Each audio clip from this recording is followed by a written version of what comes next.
and welcome to the latest episode of the Online Warriors podcast. Month 11 of 2020. We're almost there. We're so close to getting out of what most would consider the worst year of their existence.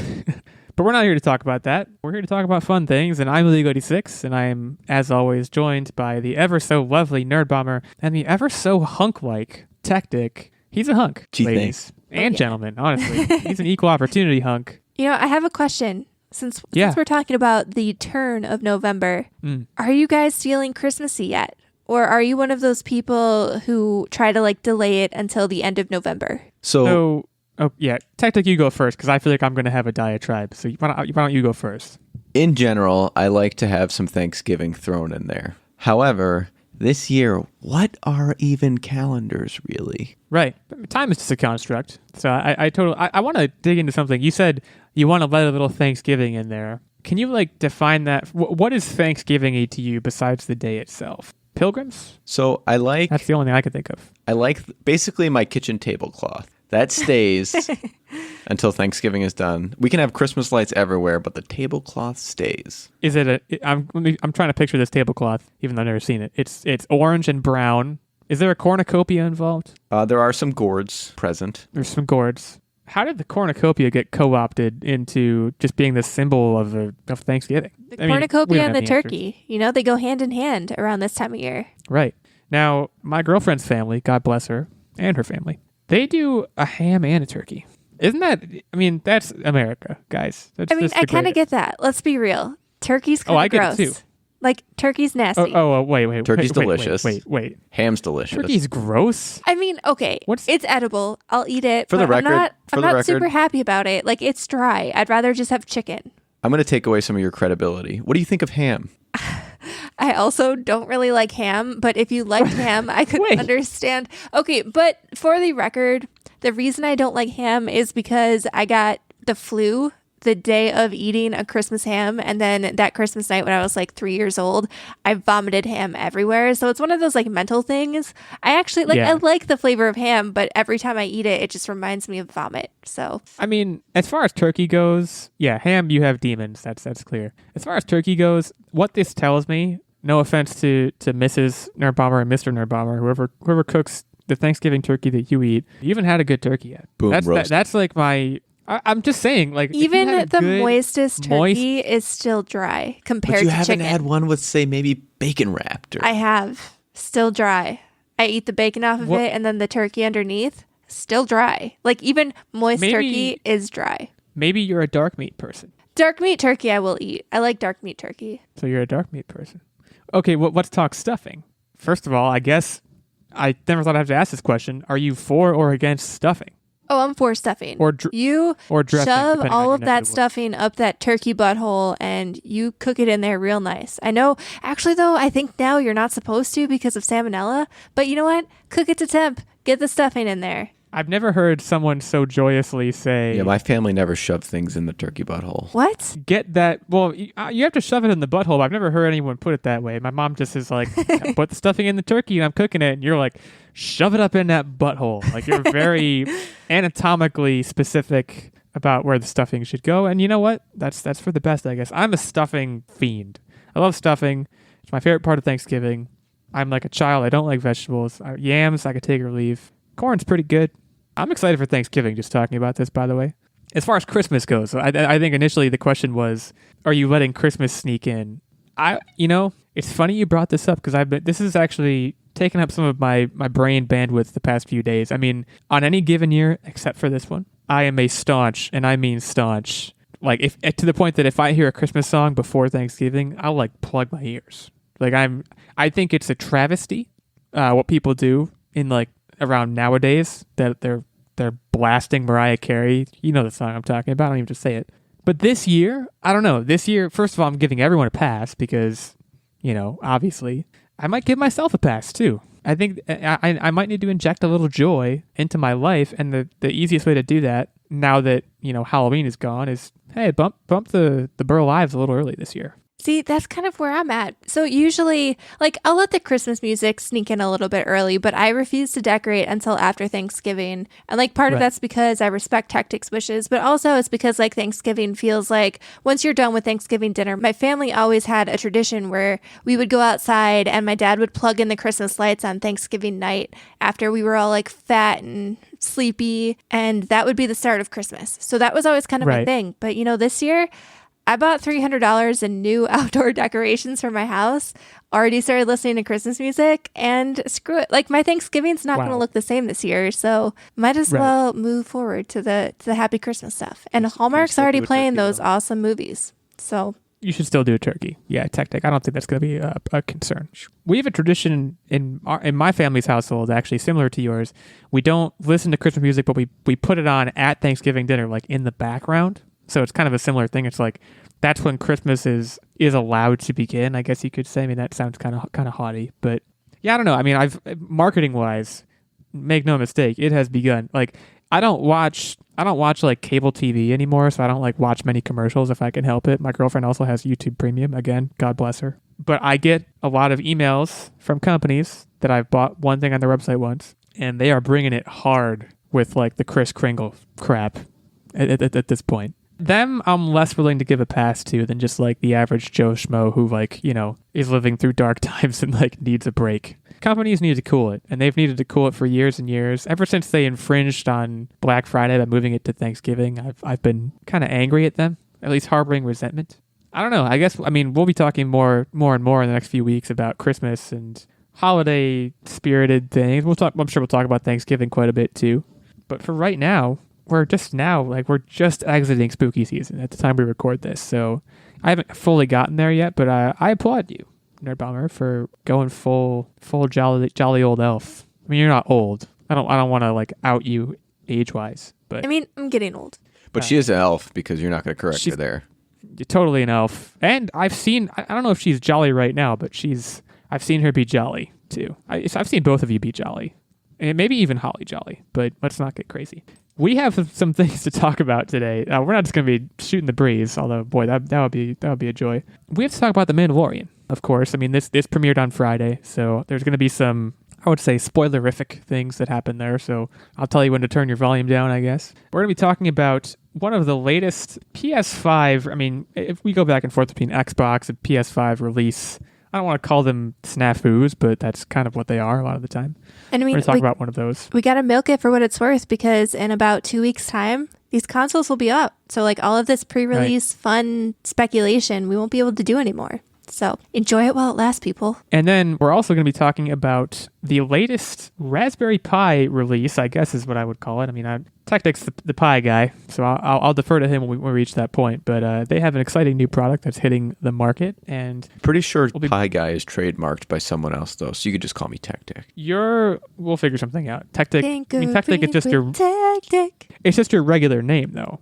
If you're a Raspberry Pi fanatic, we need something more. So, but we'll workshop it later. Let's start with Mando, though. Got to break down this episode. So again, if you haven't seen this yet, well, I guess I want to say turn down your volume, and I'll tell you when to turn it back up. And obviously, you won't hear me when I tell you to turn it back up. So we do have handy timestamps in the episode description. So if you do want to skip ahead, you will be able to just check out the timestamps below. Right. I don't want to ruin this for anyone. I mean, there's only really one thing that's spoilery, but don't want to ruin that. So season 2, of course, premiered on Friday. We have all watched it. I think we all watched it on the day of. I think we all watched it Friday because we're Star Wars people. We can kind of just open the floor. I mean, I don't have to go through it plot point by plot point, but I just want to say, you know, before we get to the Boba Fett thing, because obviously that's a point of discussion, I love Cobb Vanth. Am I the only one? I thought he was a really, really good character addition. Oh, absolutely. I mean, I like Timothy Olyphant in pretty much everything that he does. And we actually just got off the heels of watching Santa Clarita Diet, which I thought was an amazing show, and he had a great role in. So I was super pumped to see him in this episode, and I think he was a great character. Basically, like, he brought that cocky kind of sarcastic swagger and served as a really good foil to Mando. And in this episode, Baby Yoda took a little bit of a back seat, which I didn't mind. Like, he popped up to be cute for a little bit, but I really liked the banter between the characters. And I think Timothy Olyphant really brought a lot to the character to make that feel supernatural and just make him a fun character. Right. And he just ages like a fine wine. You know, he really does. I mean, we should talk about that too. But like, I like what they've done. You know, the way this episode is staged is our Mando. I guess his name is Din Djarin, but no one ever calls him that, so I'm just going to call him Mando. He's looking for other Mandalorians. At the end of season 1, his covert was essentially destroyed, so he's looking for another Mandalorian to help guide him to finding the child's kind, basically, to return the child to its own kind. And he gets word in what, by the way, is a really great opening scene. A really just kind of a great little vignette where he, you know, we see the whistling birds and we see him do some fighting, do some classic kind of badassery. He finds out there's a Mandalorian on Tatooine. So of course, what's your first thought? It's Boba Fett. Boba Fett's alive. This is something that is not unheard of. It exists in the extended canon. That Boba Fett survived the Sarlacc pit. So they staged this thing where, okay, he's going to Tatooine, he's going to find Boba Fett, and then lo and behold, someone wearing Boba Fett's armor walks in, but it doesn't look quite right. And then he takes the helmet off and they start talking, and you want to dislike Cobb Vanth, right? Because he's besmirching he's taken the helmet off, he's not respecting the armor, he seems like this kind of lawless sheriff, right? But then he's given depth as this guy who's just trying to help the town that he's the marshal of, and he generally seems like a pretty good guy. You know, I thought I he was going to let him there. keep the armor when it was all said and done, too. I was a little disappointed about that. It's his code. This is the way, Techtic. I mean, I agree. I think one thing I am definitely hoping is that much in the way that in season 1 we met Kuiil, I think in episode 1, and of course he meets Cara Dune later. Like, I'm hoping that these characters make reappearances, and I'm hoping this is not the last we've seen of Cobb Vanth. I'm fairly certain, especially given the Boba Fett reveal at the end, I'm fairly certain this is not the last we've seen of Cobb Vanth. It's certainly not the last we've seen of Boba Fett. Yeah, it feels like they're setting this up to take place at least for a few more episodes on Tatooine, so I really do think that we'll see him come back or get recruited to help, kind of like you said, in the same vein as the other characters in the first season. Well, and what you have to remember, too, is that there is still a plot point hanging out there from season 1. He went to Tatooine in season 1 and worked with another bounty hunter, if you remember. And that other bounty hunter essentially double-crossed him and kind of got away with, if I remember correctly, kind of just got away with it, and you didn't see him again. So presumably that guy, I can't think of his name now, is still crawling around on that planet. So there's a lot to figure out on Tatooine. But the Boba Fett thing, Nerdbomber, I'm going to out you. It seemed like when I talked to you about it, you didn't even know it was Boba Fett until I said something. Okay, I'll be real. Of the three of us, I probably am the least knowledgeable when it comes to Star Wars. It's I've subtle, seen right? all of the movies, but in terms of the deep lore and stuff like that, I don't pick up on that kind of stuff. So when you texted me and were like, oh my God, Boba Fett, and I was like, what? That was me. I did do that, yeah. It's a subtle reveal. I mean, it's just showing you his face, and if you don't know, and you know, first of all, you don't ever see Boba Fett's face. You see Jango Fett's face, and this is the guy that played Jango Fett, who they apparently took out of retirement. And if you don't, I don't know if you need to be a super fan to notice it, but you need to be a fan, and you need to, you know, especially be well versed in the prequels, which a lot of people tend to kind of gloss over, to recognize that guy's face. I recognized it immediately. I was kind of looking for it. He looks very old. Even if you had to sit there, pause it, and really absorb it for a second to realize. Well, he's first of all, he's been through the Sarlacc pit. He's been through a lot. That could be a makeup thing. He was also in, he's an actor, I can't think of his name, but he was in Aquaman, actually. He was Aquaman's dad, guys. Those are the two roles. He was Mr. Aquaman, yeah. I guess Mr. Curry is what you would actually call him, but I don't know what his first name is. In any case, Boba Fett is back. So that raises a lot of questions about, you know, Boba Fett is an interesting character in Star Wars canon. And we don't need to get down a rabbit hole too much, but for all of the fuss that's made out of Boba Fett, he has very few lines in the original trilogy. He's not in very many scenes. Of course, he plays a pivotal role in the events of Empire Strikes Back, but we don't know, we've never heard him say this is the way. We don't even know what his allegiance is to Mandalorian culture. It's yet unclear. I don't know why, but I always got the vibe that he did not take Mandalorian culture very seriously. Obviously, you never really see him without his helmet, so there's some modicum of respect for the culture. But maybe this is just me, but I feel like you don't do the things that he did if you truly subscribe to the way. Well, from what I've seen, there's multiple subsets of Mandalorian culture.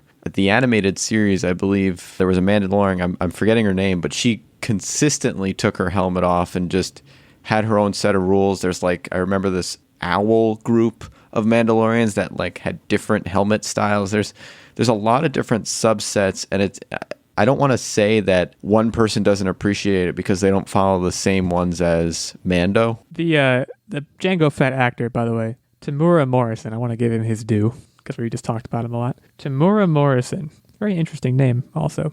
I don't know, like you have to remember that when we meet Din Djarin, he's bounty hunting. He's doing the same exact thing Boba Fett did. I don't know if Boba Fett's actions, I mean, taking the helmet off is one thing, and like you said, Techtic, I think there are probably subsets culturally where people take their helmets off and no one cares. But as far as like the bounty hunting and the general lawlessness, aside from this adherence to this strange warrior's code, like there's room for Boba Fett to still follow that. Just because he sold out, just because he captured Han Solo doesn't mean he's a complete jerk. He's just doing a job. Is maybe part of the presumption that it might be something we have to grapple with while we're watching this season of the show. But it's interesting, to say the least. I mean, this is a move that I liken. Did you guys see Solo? Yeah, we did. Which, again, I guess I'm about to spoil part of the big ending of Solo, too. So if you didn't see Solo, skip ahead. This was very similar to the Darth Maul reveal at the end of Solo. It's just saying, this character's back. What's going to happen to that character, we don't know. And that example is even more interesting because they have a small window of time to work within. And again, it's a window of time within the Star Wars universe that has a lot of established canon already. I love it, though. Going away from the Boba Fett thing and just kind of taking the episode as an entire thing, it could not have been better. I love the Tusken Raider involvement. That was really cool. Like I said, I loved the first scene. I love them doing showing the moment that the second Death Star was destroyed and how Tatooine reacted. I just thought it was there was the right amount of fan service, very similar to the way season 1 went. There was the right amount of fan service while still establishing its own tone, and I was very for it. So I guess. Yeah, like it felt like, too, the budget of the show, and maybe this is just me, but it felt like the budget was slightly increased. Like there were a lot of special effects. And I mean, obviously there's a lot that goes into costumes and stunts and stuff like that, but there just felt like there were a lot of special effects.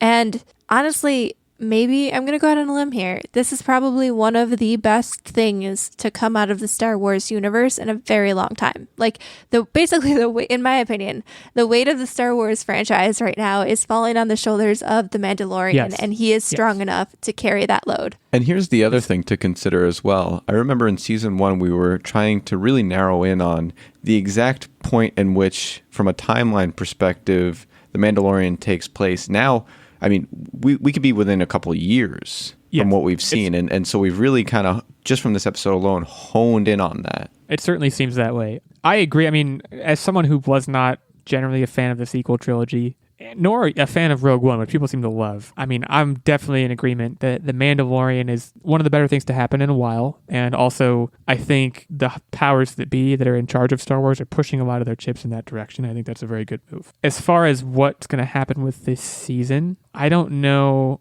As cool as it is that Boba Fett is back, he has a limited lifespan.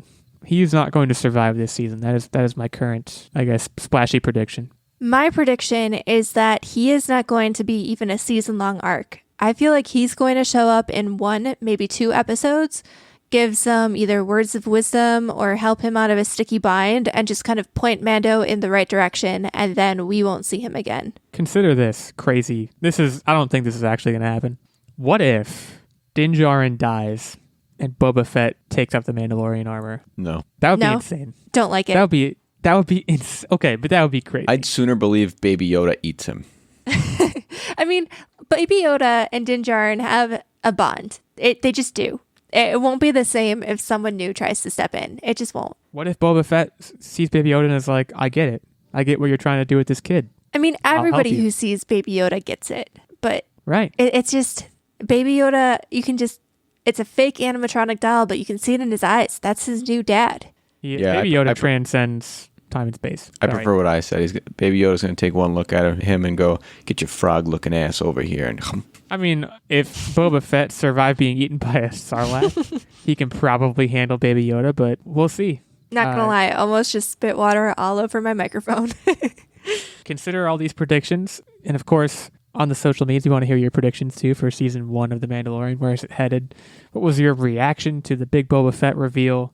At OW Illeagle86, at OW Nerdbomber, at OW Techtic, and our main show account at Online Warriors 1.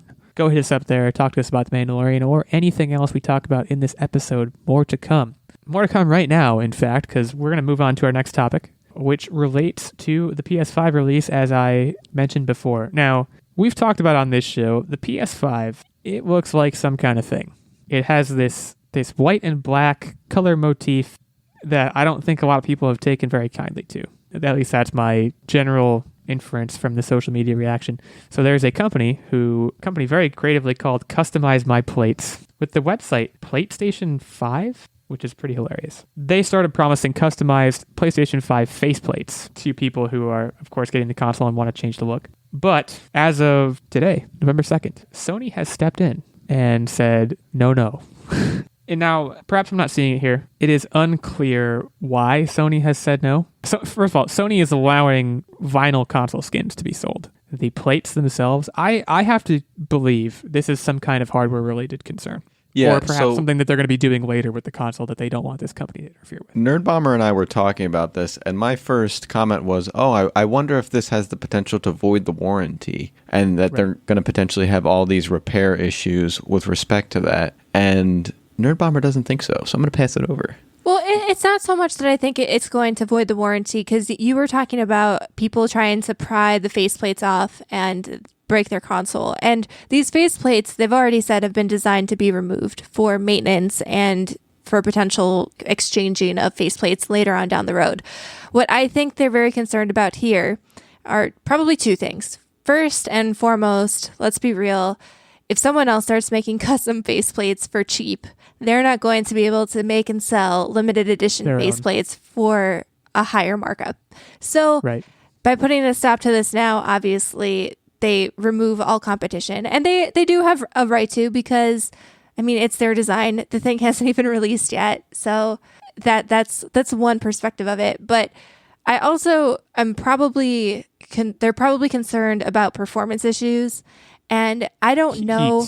Yeah, heat is what I would be. Yeah, because they've obviously put a lot of thought into the heat expulsion of this machine. I mean, they showed the heat sink, and the sheer enormity of the heat sink inside this is basically driving the size of the console as a whole.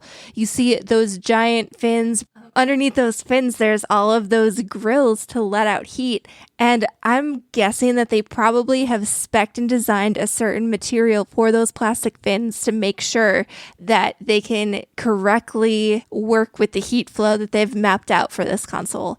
And I'm going to be honest, I don't think that some jamoke, no offense to this company, but I don't think some layman who doesn't know the specs of the console and the specs of that plastic is going to be able to pick the right resin to meet whatever qualifications Sony has clearly put effort into meeting. I don't know that they're concerned about heat flow. As long as the form stays the same, it shouldn't really damage performance.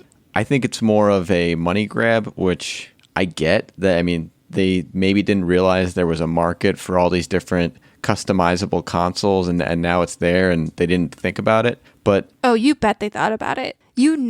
For every major title, PlayStation has released a custom edition of a console. Now they don't have to do that, because okay, yes, people buy the limited editions of all of these consoles that come out, but most people can't afford to buy a $400 new console every time a new game that they like comes out. Think about how much money they could make, and they know this, by just putting a different design on those fins and selling them. Why else would they make them removable? Like, I know they said that some of it's for maintenance, but come on. People have gone years without opening up their PlayStation 4. Okay, so then maybe this was something they were planning on doing, and this other company beat them to the punch. And could certainly be. Even still, in the way that copyright works, I mean, there's going to be another company that just tries to do the same thing, and they're going to be in this constant battle. So I don't really see why they're trying to fight it personally. But I will say too, just to add, I'm looking at a gallery of these faceplates, and I should say they're solid colors. Like, oh yeah, not that I was expecting like some crazy design, but like there's one that's camo, and then there's like a red one, a gray one, a blue one, I think and a they black had one. chrome and gold. But, I will say, looking at those images, it looks a lot more palatable if I get a black fin in my living room the black one setup. the black one looks way better. There's no denying that, in my opinion. The black one especially looks way better. I actually also kind of like the red one, usually red's not my color. But this company has had to issue, I think, something like $20,000 of refunds. They've refunded all the orders that were already made. So, the company's doing the right thing here. But it does raise some interesting questions, as we've already kind of mentioned. As it sounds like, Nerdbomber is falling on heatsink. Techtic is falling on... Are you falling on money grab tactic, or where exactly do you think I'm falling on they might clout that it's a warranty thing, but if the instructions say that you can remove it for maintenance, then I'm going to say it's an obvious, hey, we want to keep that profit for ourselves. Right. I hate to be offensive there, but I could easily see it being both of those. I mean, this PlayStation 5 has some serious hardware in this. I mean, it would not surprise me at all if this plastic that the fins is made out of is some kind of special spec, as Nerdbomber was alluding to. And if you put anything else on there, it's going to straight up melt. I don't think it would melt, but maybe it would not have the strength to hold up the console because some of the plastic plates themselves are structural. Well, and all it has to do is melt a little bit, right? A little piece of it has to melt. And then but you're talking like 400 degrees. Hey, man. The way the hardware in these things has been souped up and also like touted, nothing would surprise me at this point. Here's the thing. If it turns out to be a money grab, we're in the maker, I'm going to call this the makers era, where, I mean, when the whole, the EpiPen thing came out, the DIYers of the world came out with the EpiPencil, a cheap alternative for people who don't want to spend through their nose. So we're in the genre where people are just going to start putting out STL files for 3D printing. For me personally, I would go with a black carbon fiber for all you makers out there if you want to make me one. Oh, I mean, that there are going to be knockoff third-party ones if Sony tries to do something like this and sell them. I think that they're just getting ahead of it because this is pre-launch and so visible. Like, so many different gaming websites, too, reported on these. And I think they just saw all the news headlines. But in like 5 years, there's going to be some Chinese knockoff company that's making them super cheap and selling them on Amazon for like $5. Yeah, I do think that's the way this is going. Aftermarket parts, to use the automotive term. It's going to happen. I mean, if that is indeed what Sony's trying to get ahead of, they're not going to stay ahead of it. There's just no way. We'll see, I guess. But just another bump in the road for the PS5 release, which, as I think Nerdbomber said, is now weeks away. We're getting very close. It's kind of crazy because it feels like we've been talking about next gen for a very long time now, and it's finally here. And it's crazy. It doesn't feel like it, but I know my pre-order's in, and I'm excited to get my console. We will probably be talking about all kinds of heinous technical issues in like 3 weeks from now. Not to be a Debbie Downer, but I mean, remember like Red Ring of Death and like Xbox One, I think, had a lot of launch issues. So I know. We'll see. If anything happens to my PlayStation 5, I will be so sad because this is like the first time I'm really buying in super early. So it'll break my little heart. Yeah, I don't have the guts for that, but looking forward to hearing how it goes for you guys. As I said, I'm sure we'll hear more in the coming weeks. Right now, we have reached the midpoint of the episode, so we're going to take our short break as we usually do. But before we do, I will do what I usually do before the break, which is shout out our fantastic Patreon producer, Mr. Ben Checkness. Ben, here's to you, man. We made it to November of 2020. Hopefully you made it. I mean, we talk to you pretty regularly. I think you made it. And you're coming on the show soon. As a result of one of your Patreon benefits for being our fantastic Patreon producer. Ben will be joining us in a few weeks, but he is also afforded many luxuries as a night level subscriber for us on Patreon. He gets input into our weekly game segment, which is coming up later. Nerdbomber is hosting this week. I believe the topic is The Simpsons. Yes, sir. He also gets access, of course, to our monthly secret segment and vlog, and he gets this shout out. So you want to be like Ben, believe me, you do. So you can head over to patreon.com/onlinewarriorspodcast for more of the details on that. There's also a Squire level, which gets you access to the monthly secret segment and vlog, and a page level, which gets you access to the monthly secret segment. So if you want to check that out, again, the details are at patreon.com/onlinewarriorspodcast. Thanks again to Ben, and we will be right back to talk to all of y'all about the Raspberry Pi 400.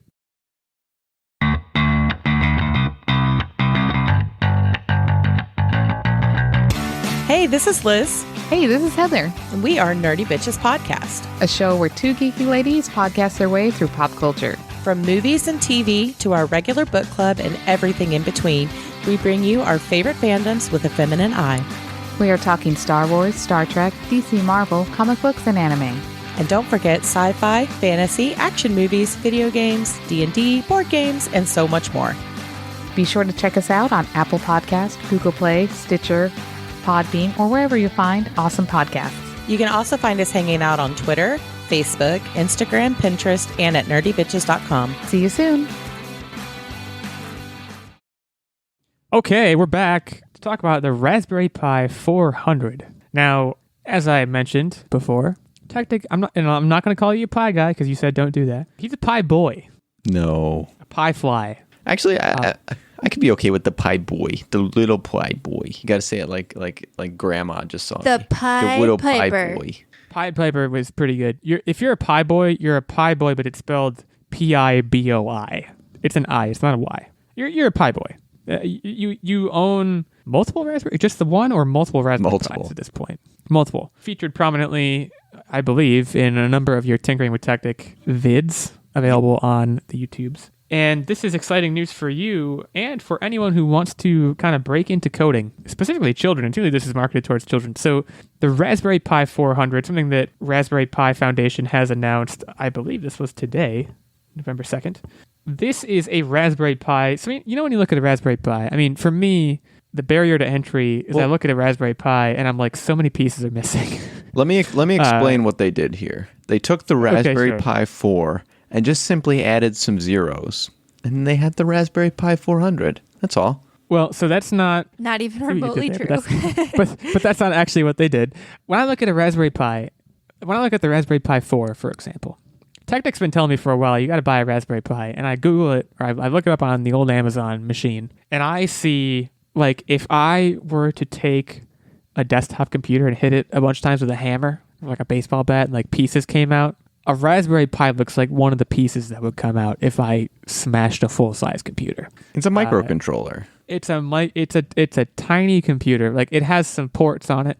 It has a chip, and that's it. And I'm like, my first thought every time, and look, I'm not technologically disinclined, but my first thought every time is, what am I going to do with that thing? The Raspberry Pi 400 looks like a keyboard. It's basically it's a keyboard with a computer in it. And I see that, and I'm like, now we're talking. I will say, I hate the color. I want to say that right off the bat. Hate the color. Their color choice is terrible. Well, it's white and red, and I feel like it's white and red. That's been a pretty standard Raspberry Pi colors, just because a raspberry. Raspberry. I get that it's thematic, but outside of the color, like I'm on board. $70 price point for this thing. It literally, it looks like a laptop keyboard that it has a bunch of ports. You can plug into various things. This is, especially since I have a monitor laying around, I'm not really doing anything with it anyways. This makes me significantly more interested. I still don't really know what I would do with it. And it also lowers the possibility to like do certain things with it. It's obviously not as compact. It's not as portable. And that will turn some people off, perhaps Techtic being one of them. I can tell he's trying to get a word in here.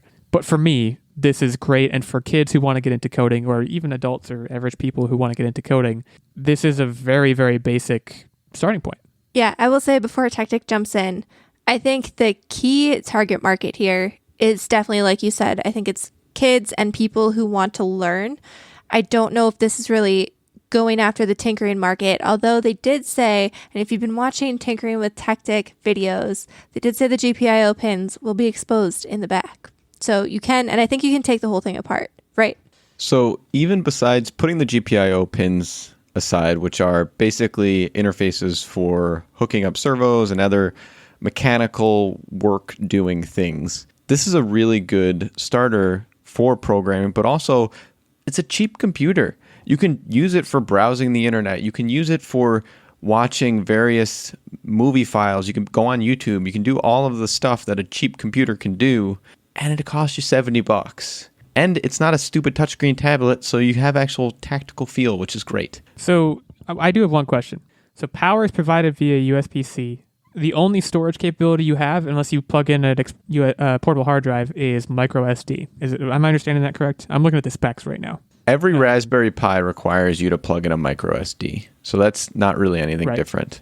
So just get the big SD card, and you're good to go. But the other thing that I wanted to mention, with respect to the learning and the intro to programming, so all of the Raspberry Pis come with basically a terminal that you can code in, and you can also download Python 3 onto it. And specifically what would be perfect if you're looking at this project for your kid to get into program is there's a library called Pygame, which is all just simple 2D games and animations that the kids can program themselves. And so you don't even need the hardware to really get into some of the fun coding projects that Raspberry Pi offers. The other thing that I'm really excited about, so I do have my own Raspberry Pi, and I don't really use it. I turned it into like a retro game machine for a little bit, and then I used another one as like a network server back in the day to try to stream stuff from my computer to our TV. But other than that, I haven't really gotten into it as much as Techtic has. And one of the things that I've always wanted to do, and I'll be talking about this later in our What Are You Up To segment, but whenever I try to like sit down and write something, whether it used to be like a school paper, or if I just want to sit down and like write a short story, or when we were doing the blog and I was trying to write a blog entry, I get distracted super easily. So one of the things that I'm very excited about this is the potential for $70, because I was kind of looking at, there's this computer you can buy called the FreeWrite, and it's a keyboard and an e-ink screen, and it connects to the internet to back up your files, but other than that, you cannot do anything other than word process. And it's like $299 or something like that. It might be $199 now. Either way, it's still very expensive for what it is. And I'm looking at this, and I'm looking at Techtic, and I'm saying, hey man, for $70, you can build me a little writing computer thing, because they sell e-ink screens for the Raspberry Pi. So you can make me a little distraction-free writer for a lot cheaper. Very excited about that. The FreeWrite Traveler is $429. It's that expensive? I knew it was something ridiculous where I was just like, I cannot justify buying this for the few occasions that I write. Yeah, on their website, it's $420. I'm checking Amazon now. I could but on probably do it for $150. Probably. So, but this raises an interesting question.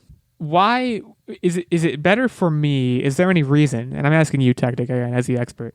The Raspberry Pi 4 from 2019 is on sale on Amazon for $59.43. Given that the Pi 400 is going to be $70, and given that I'm going to need a keyboard to interact with this thing, and I don't currently have one, it's obviously in my best interest to buy the 400, right?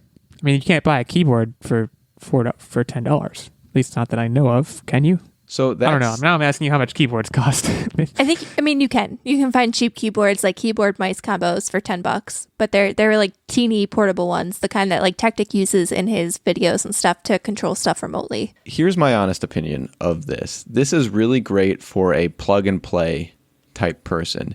If you want to make a full up device, you could probably do a keyboard monitor setup with some 3D printed parts to a comparable price. Because the other thing that we're forgetting to mention is if you wanted such a device, you would need a power supply. And those can get pricey, especially if you're looking for a thin, slim one that will maintain a constant current to not cause the Pi to brown out.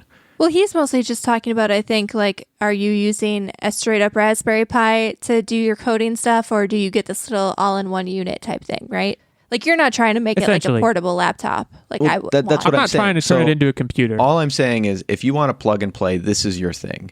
If you want to make some kind of homemade device, yeah, I would go with the Raspberry Pi 4. And that's why I had originally stated, with respect to the plug and play, you can start coding right away with this and do things like Pygame and other GUI-based projects that don't require any additional hardware, anything. It's just plug in and go. So would this get me on my way to be like a super hacker like Mr. Robot? Sure. Well, right now we'll go with sure. Why don't you try and get back to us? I guess I would have to learn how to code first. Well, he uses Python, but he uses the terminal mainly and runs Python scripts off there. So I guess maybe. We're going to say maybe. So again, this is available for $70 or in a bundle that includes a mouse as well, along with the power supply, micro SD card, HDMI cable, and beginner's guide for $100. So it sounds like the standalone machine does not include a power supply, which Techtic just mentioned is kind of expensive. But this seems like a worthwhile proposition. That has me interested. You can check this out on Raspberry Pi Foundation's website. I just looked. It's not on Amazon yet. I have to assume it will be at some point soon. But this is a very cool thing.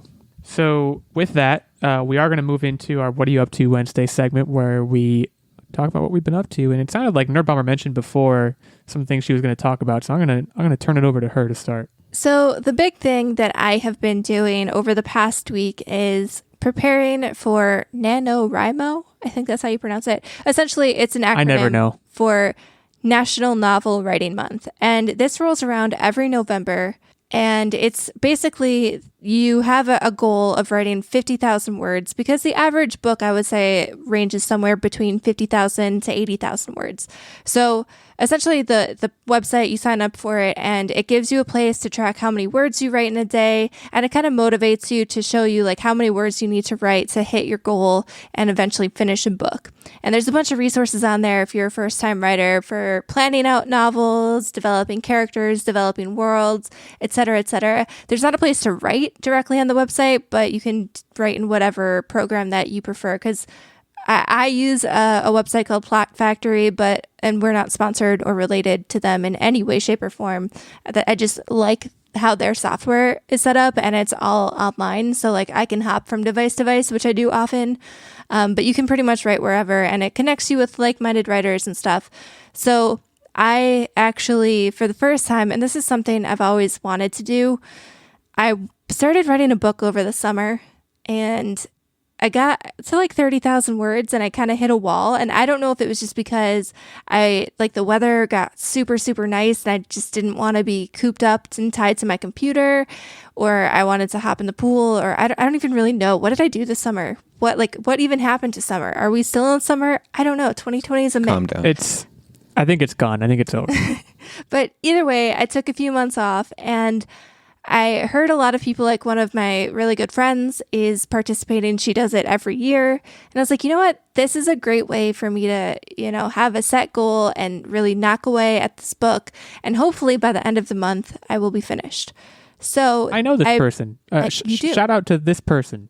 Yeah, shout out to her. So I spent the last week kind of getting back in the mindset, kind of outlining. I'm one of those people, I can't like vigorously outline or I'll lose all motivation and just go in like an outline hole. But I refound the path where I wanted my story to go. And so the last couple of days just started plugging away, hitting my daily goals and working on a book. So getting involved in some hobbies. And additionally, obviously also still plugging away at Ghost Runner and stuff too, which is still fun. Great game. Check it out. I'm extremely jealous of the book writing thing. You know that I've tried to do this a handful of times with books and scripts and all kinds of stuff. So I applaud you and I support you. This is your time to do it. Like my book could be absolutely garbage, but at the end of the month, hopefully I can at least say, hey, I wrote a book once. You have one. Yeah, exactly. Well, power to you. Power to all the nano... Is it NaNoWriMo? NaNoWriMo? I have no idea. Power to all you NaNoWriMoers out there. Here's to you. Techtic, want to carry us on here? I have started playing Watch Dogs Legion, and let me tell you, it is, from a gameplay perspective, pretty gosh darn fun. My one comment, which it went away magically, was the first time I played it, it seemed every 45 minutes it would totally freeze and quit out of the game, and I'd have to reboot it up. I've seen reports of similar things, but so you said it didn't happen today? It didn't happen today, but I only played for 2 hours today. And so it's been kind of frustrating as you're going through and in mid-mission, and it basically treats it kind of like you died and you spawn very far away and he's in a random location and it's annoying, but is what it is, I guess. I have seen, I want to shout out a subreddit here, r/gamephysics. If you've never been on r/gamephysics, it is a hell of a time. You ever like see a video game break and like something weird happens with physics and you laugh? That's what the subreddit is. And I'll tell you what, it has been absolutely lighting up in the past few days with like all kinds of insane things happening in Watch Dogs Legion. They have some kinks to work out, and granted, that's different than what you're describing, which is just a total. Well, I've had other ones that I didn't buy. Like for whatever reason, boats are invisible. Like boats are not solid matter. I just can swim through them, jump through them. Yeah, I've seen cars park inside of one another. I've seen people doing like crazy 360 spins while they're on motorcycles. If you change your hat on a motorcycle, apparently like the whole game really struggles to handle that. And granted, this might be the PC version and not the console version, but either way, it's a game being trotted out, and there's going to be some patches. but for the time being, you're you're Having potentially fun in with it. bug land. Yeah, but it is fun. Oh yeah, it's really fun. I've kind of developed a strategy that makes the game, it seems super easy. So there's these tech points that are spread all about the map, and the more tech points you earn, you can buy either more gadgets or upgrades to your hackable skills. And basically, if you just ignore the gadgets and just exclusively do your upgrades of your hacking, I don't even go in places anymore. I just float above it on like a cargo drone, which is basically a massive drone that you can just stand on. And I throw my little gadgets down and I say, do my bidding, minions.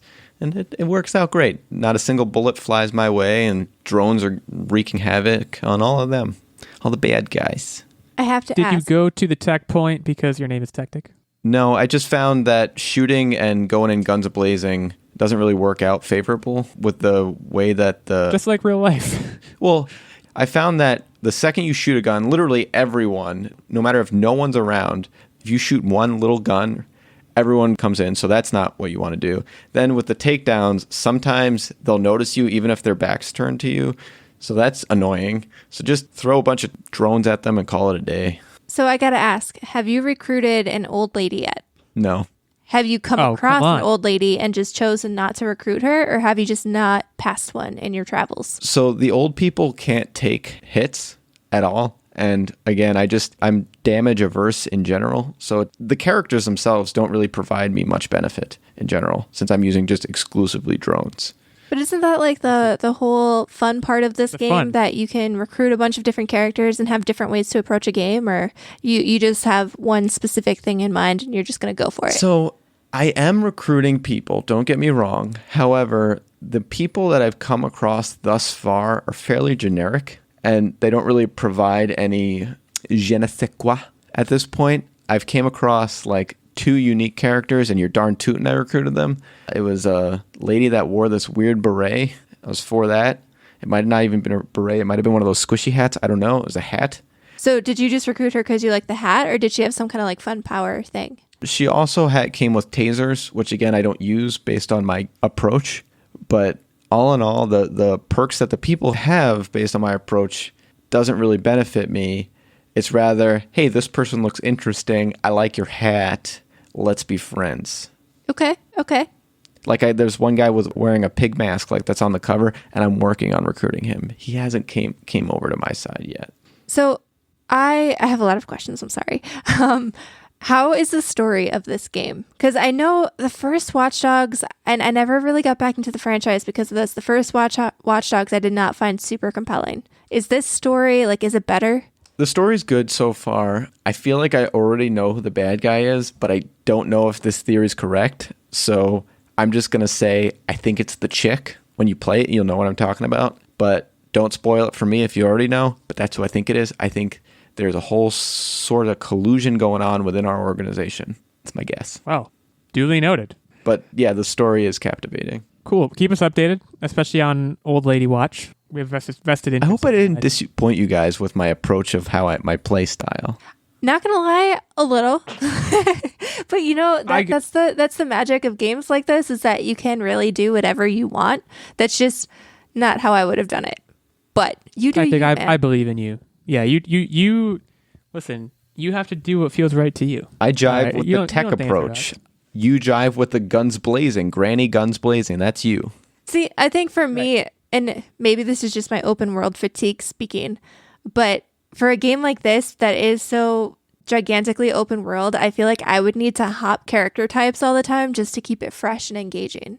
I do. No, I was a I'd almost construction certainly worker. pick one. A weird, like, I think he was Hungarian guy. And then I was a girl that wore these weird sunglasses that makes her look like Cyclops.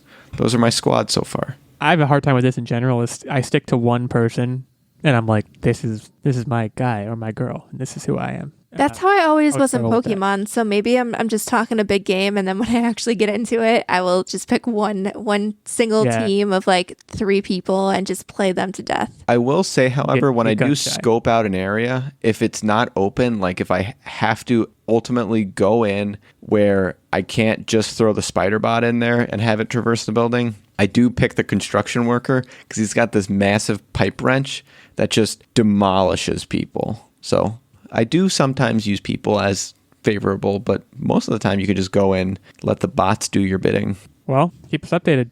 Watch Dogs Legion out now, everybody. For me, Nerdbomber talked hobby, Techtic talked game. I'm going to go movie.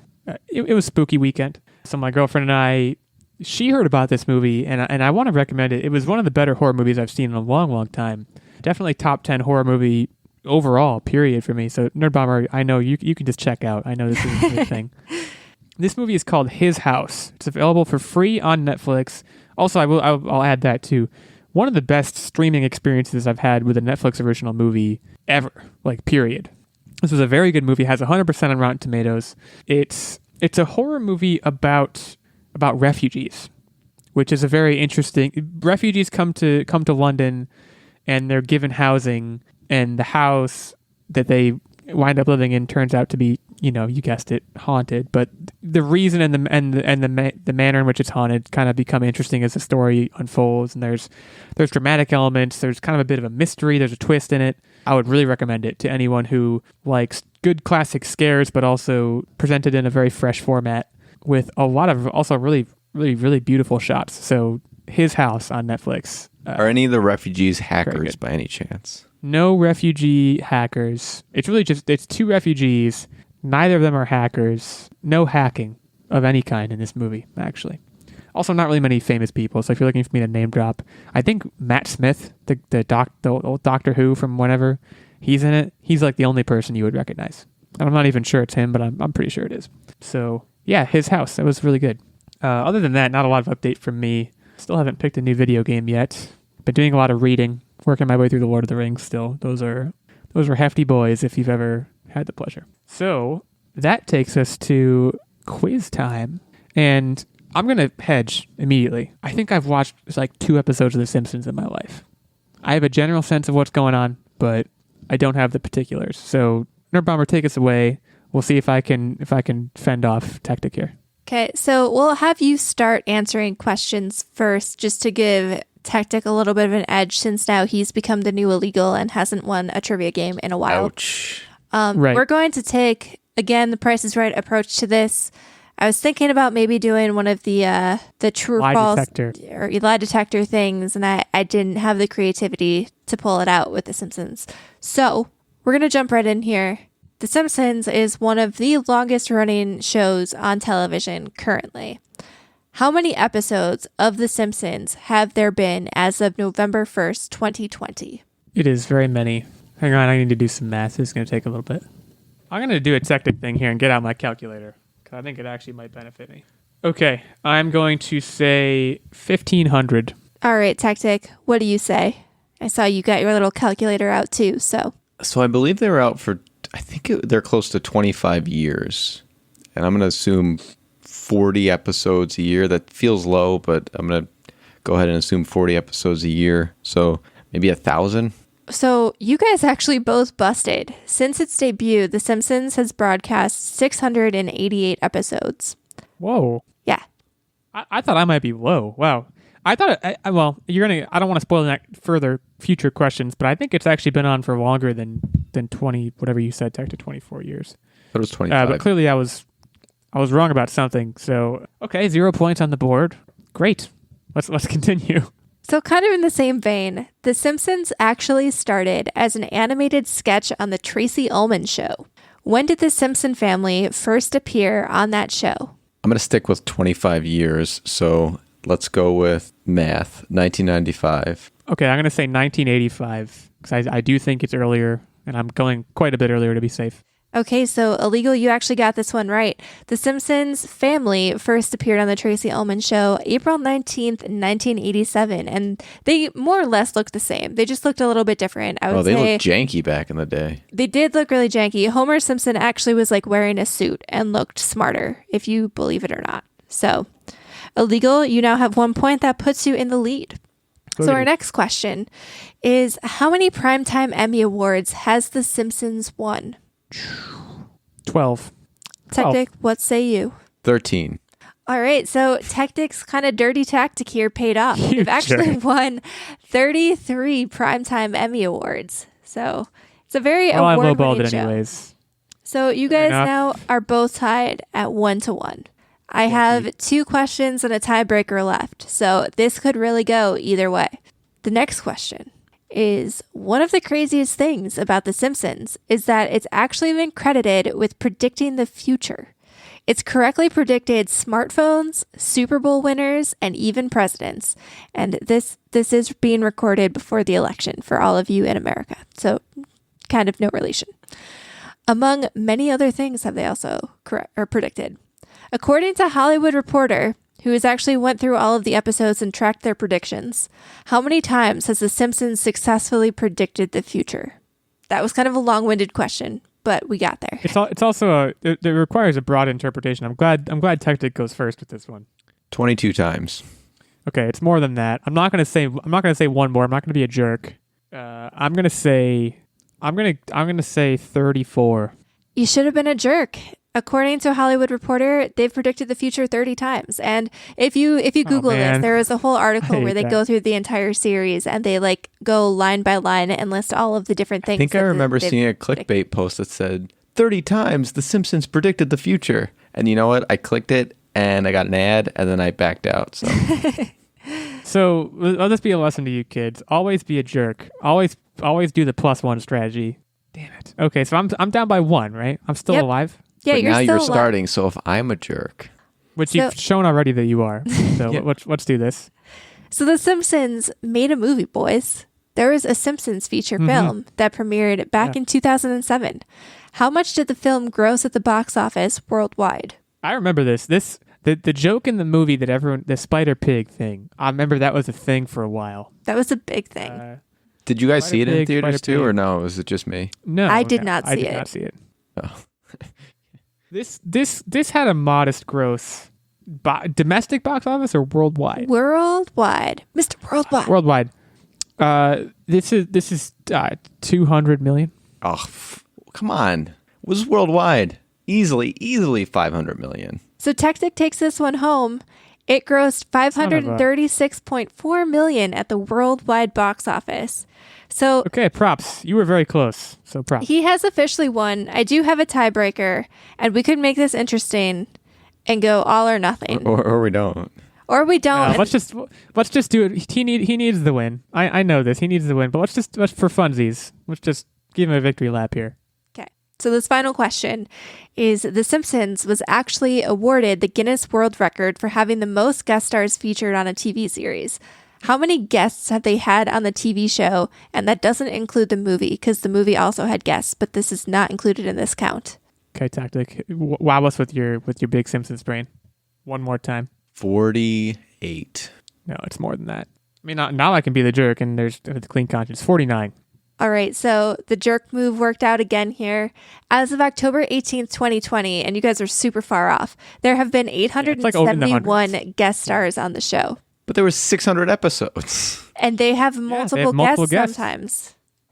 And they Like, get like, think band, about like it, I they thought have, like like- one time Boys to Men was on. They get Yeah. they get gangs of people to be guests. Gaggles. Gaggles of guest stars. So Tactic, you've though, done it. You have officially won. You will be hosting the show next week. How do you feel? The mostest. We'll never know how he feels. I said I'll be the hostess with with the mostest. You'll be the host with the mostest. The monkey is off your back and on mine. We'll have to name the monkey at some point. Monkey can become the show's official Cliff. mascot. Cliff? Cliff. Okay. In that case, Cliff will be hanging out with me for the time being. We'll see if we can move him around next week. By the way, that's the name of my D&D character. That's why it's my favorite name. We'll get into why that's your favorite name next time. But for now, we're gonna sign off here. We're gonna say thank you to everyone who joined us to listen for a while. Whether you've listened just now for the first time or whether you've been listening for a while, we really appreciate you. We would encourage you to go to Apple Podcasts, leave us a review. We love looking at that. Head over to patreon.com if you're interested again. Check us out there. And the social medias on Twitter. Everyone's on Twitter. So are we. Go talk to us about any of these things or anything really at all. From Nerdbomber and Techtic, I'm Illeagle 86, and we will see you guys next week.